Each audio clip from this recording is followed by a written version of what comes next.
We're still on the road to Jekyll Island, but before we make it to episode 10, let's take a little detour. Clara Barton was an American Civil War nurse. She created the American Red Cross in 1881.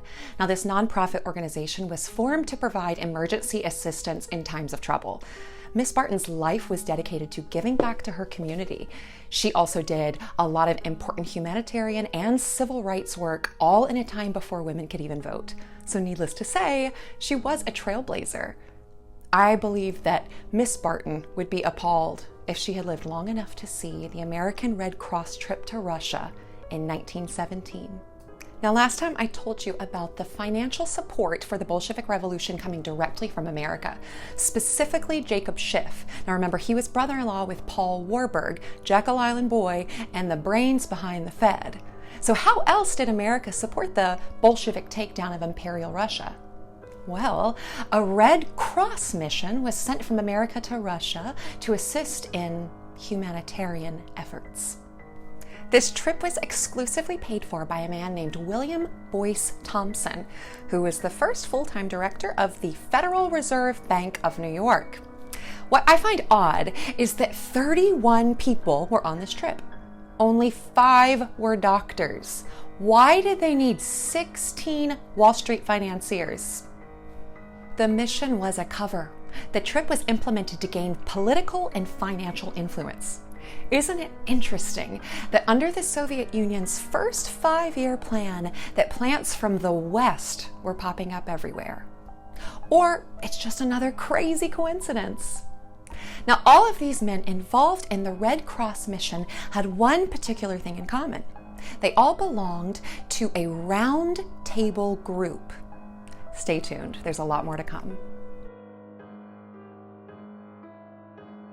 Picking up from the off-roading series, our favorite Wall Street boys have just returned from the American Red Cross humanitarian mission to Russia.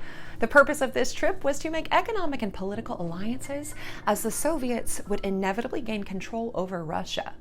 Back in New York, J.P. Morgan's wealth and power was insurmountable.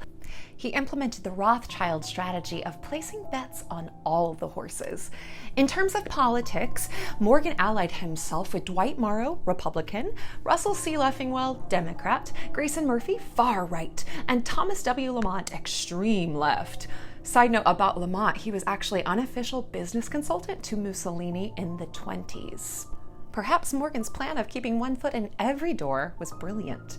In 1920, Morgan created the most extreme anti-Bolshevik group in America, the United Americans, that created propaganda about a Red Scare. They wanted to stir up a message that Americans should virulently combat all anti-capitalist organizations. How ironic, considering the heads of the organization.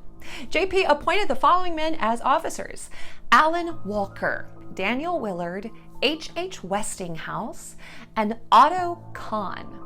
These head officers of the United Americans made billions off of their business deals with the Soviets. Why were they selling fear to the Americans when they certainly weren't scared? Can you think of another time in history where incredulous fear has been sold to Americans? Let's take an important detour. FDR appointed William Dodd to be U.S. ambassador to Germany in 1933.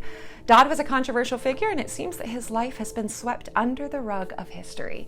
The Holocaust Memorial and Tolerance Center in New York painted Dodd in a notable light, saying that he led an effort by one man to try and undermine Hitler. His personal diary even holds writings of his extreme hatred of the Nazi regime. Eric Larson corroborates this account of Dobbs, adding to the complexity of Dobbs' character.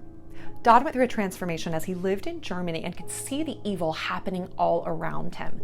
According to his Wikipedia bio, he's labeled an anti-Semite in the first 3 sentences.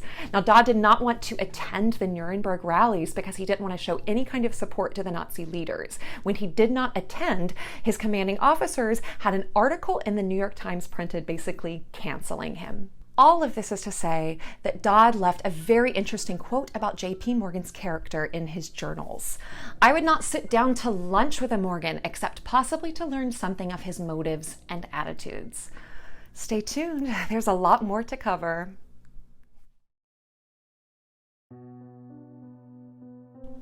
I'd like to introduce a new side series, swept under the rug, people history forgot about. Let's start with a deeper look at Ambassador Dodd, who I introduced in episode 10. He served as a character witness for J.P. Morgan. Let's see what Dr. Tritter from the Holocaust Memorial and Tolerance Center in New York has to say about Dodd's legacy. In hindsight, I think we can say that Dodd actually kept to his moral values, to his inner voice, and he did not want to endorse the Nazi Party in any way, and he became appalled that other government leaders were willing to do things that endorsed them. He wanted to provide no legitimacy from the United States for Nazi Germany, and it's really a position that stands as notable. It didn't stop the Nazis from starting the Holocaust. It didn't stop Hitler from gaining support, but it was an effort by one man to try and undermine Hitler. Anyway, In Eric Larson's Garden of the Beast, we learn that Dodd was no saint, citing a few questionable quotes before he moved to Germany. Like many Americans in 1933, he was very ignorant about what was actually happening in Germany at that time. We see his transformation take place with the horrific Night of the Long Knives. Dodd became so outspoken of his hatred for Hitler that he refused to meet with Nazi officers, which was a part of his job as ambassador. His absence at the Nuremberg rally was the beginning of the end of his political career. Criticism for Dodd also lies in his weak leadership abilities. His actions, or lack of actions, were a little too late to really make a difference. Perhaps Dodd's story serves as a warning on how a country can go to ruin if its citizens just stand back and don't call to action when its liberties are being threatened. Stay tuned.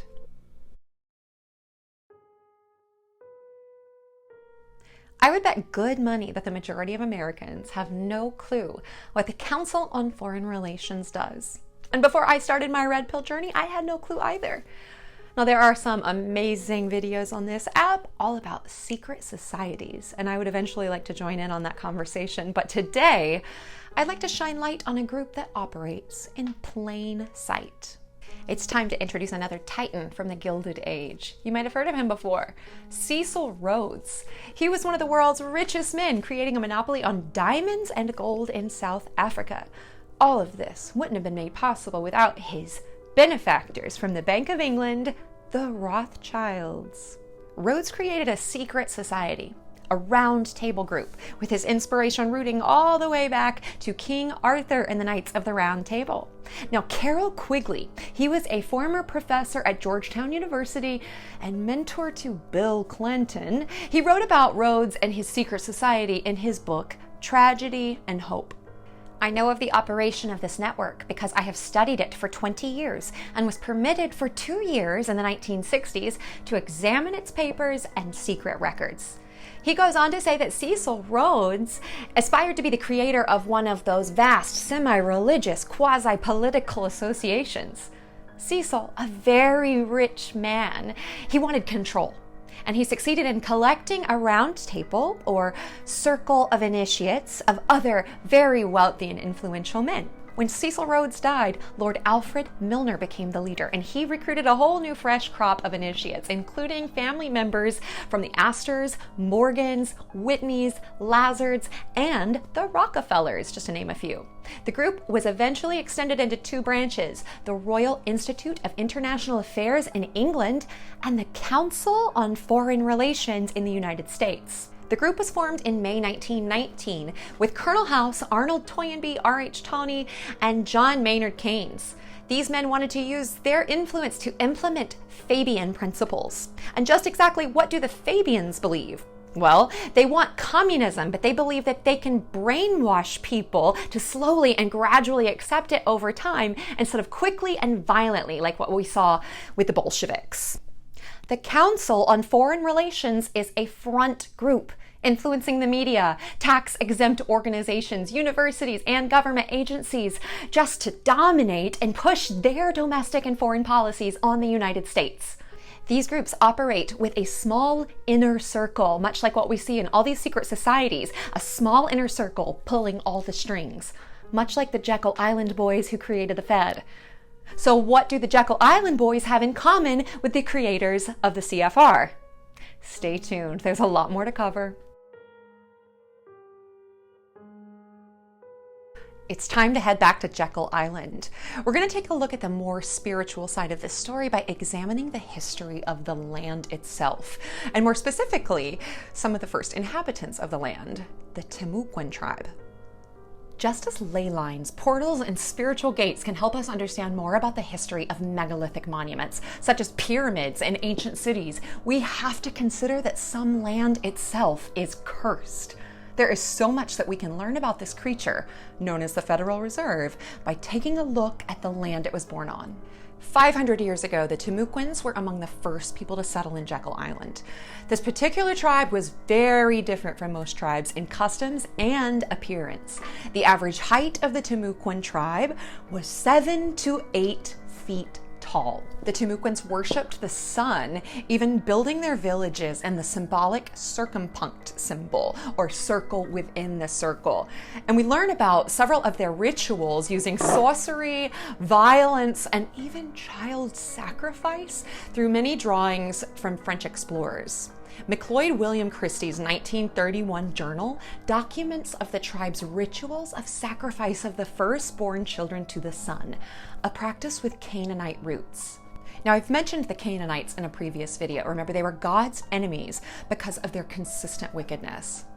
All right, we are at a point in the story where I can let you know what initially piqued my interest in this whole Federal Reserve rabbit hole. Well, in 2020, when the world was shut down, I discovered a YouTube video. The video, which I will be reposting, involves prophetic intercessor Timothy Bentz. Now, his specific calling is to tear down ancient Canaanite altars, doing his work all around the world. He says that these altars release a kind of DNA into the land, or curse in the land. This is validated by Alistair Pietri and George Otis Jr. using string theory to prove that cursed land vibrates at a different sound than uncursed land. When these strongholds are broken, the vibration of the land changes. Bentz talks about seeing giant skeletons of the Timucuan chiefs underneath plexiglass in the Rockefeller cabin. Then he finally reveals the kicker. The room that the Federal Reserve was born in the Jekyll Island Club, was actually built upon one of these blood sacrificial altars. In my opinion, there is no coincidence that the plot to enslave Americans was actually formed on cursed land. Stay tuned and be sure to check out highlights from the Bentz interview.